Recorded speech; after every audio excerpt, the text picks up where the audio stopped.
నాకైతే నిన్ను పెళ్లి చేసుకోవడం ఇష్టం లేదు. మా మామని చేసుకుంటా.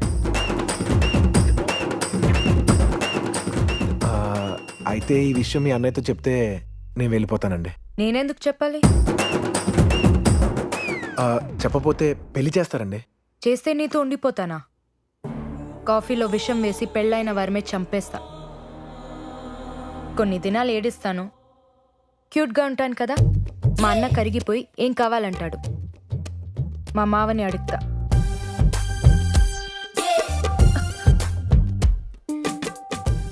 ఆ బిడ్డ బాగా ఫిట్నెస్ ఫ్రీక్ అనుకుంటా. ఓవరా స్ట్రెచ్ చేస్తుంది. స్ట్రెచ్ కాదండి, స్ట్రెస్. మనం ఏం మాట్లాడుకుంటున్నామో తను తెలుసుకోవడానికి చచ్చిపోతుంది. తను నా గర్ల్ ఫ్రెండ్. మీకు ఈ పెళ్లి ఇష్టం లేదనే విషయం కనీసం తనకైనా చెప్పండి, లేదంటే నిజంగా చచ్చిపోద్ది.